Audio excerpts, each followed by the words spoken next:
आज हम English grammar के एक महत्वपूर्ण भाग को लेकर के उपस्थित हुए हैं। द वर्ब अर्थात क्रिया।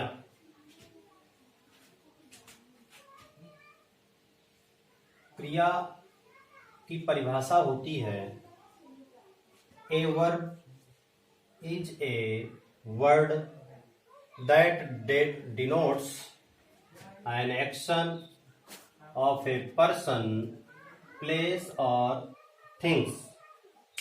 अर्थात जो शब्द कर्ता के विषय में कुछ बताए तथा अपना किसी कार्य का होना या करना पाया जाए उसे क्रिया कहते हैं। For example, I see a bird, मैंने एक चिड़िया को देखा। इस सेंटेंस में सी द वर्ब का कार्य करती है। दूसरा सेंटेंस, दिनेश वाज इल, इस सेंटेंस में वाज क्रिया का कार्य करती है। दिनेश बीमार था, इस वाक्य में दिनेश आपका सब्जेक्ट है, वाज क्रिया का कार्य करती है। काइंड्स ऑफ वर्ब, क्रिया के भेद। अंग्रेजी में क्रिया के 3 भेद होते हैं, अर्थात वर्ब 3 प्रकार की होती है। पहला नंबर, ट्रांसिटिव वर्ब, सकर्मक क्रिया।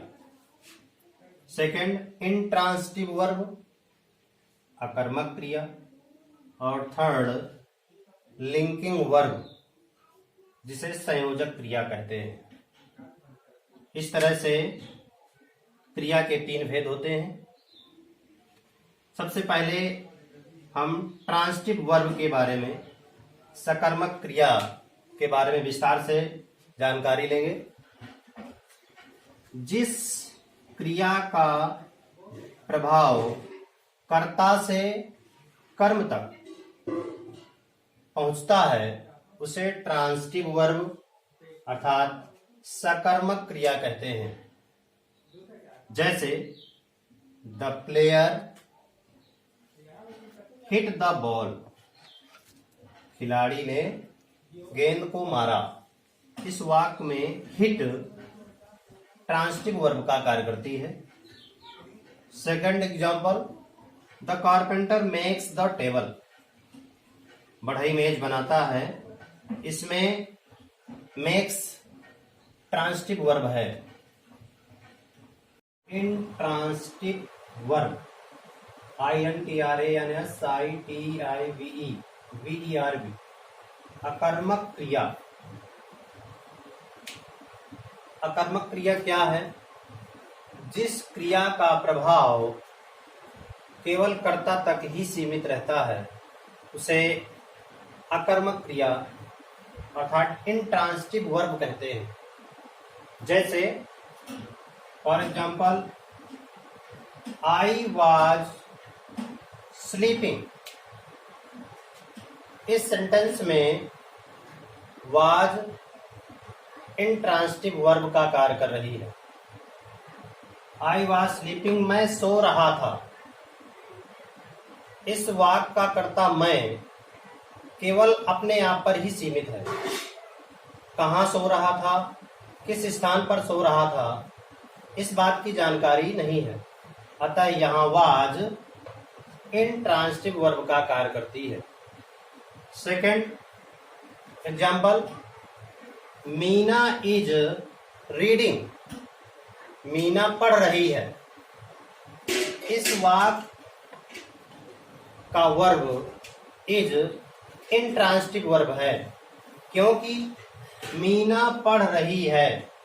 कहाँ पढ़ रही है या किस जगह पढ़ रही है, इसके विषय में ज्ञात नहीं है।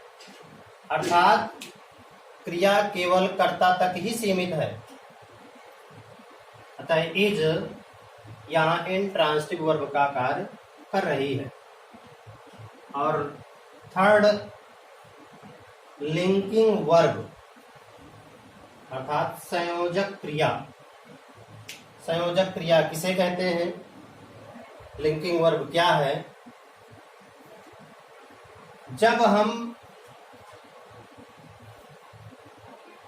जब किसी वाक्य में is, am, are, was, were आदि का प्रयोग मुख्य क्रिया के सहायक के रूप में न होकर, मुख्य क्रिया के सहायक के रूप में न होकर एक स्वतंत्र क्रिया के रूप में होता है, उसे लिंकिंग वर्ब कहते हैं। लिंकिंग वर्ब के साथ वाक्य को पूरा करने के लिए कॉम्प्लीमेंट अर्थात पूरक का होना अत्यंत आवश्यक है। जैसे शी इज सिक, वह बीमार है। इस सेंटेंस में इज लिंकिंग वर्ब का कार्य कर रही है। Second example, they are students, वे विद्यार्थी हैं। यहाँ आर एक स्वतंत्र क्रिया का कार्य कर रही है, अतः वो आर यहाँ पर लिंकिंग वर्ब है।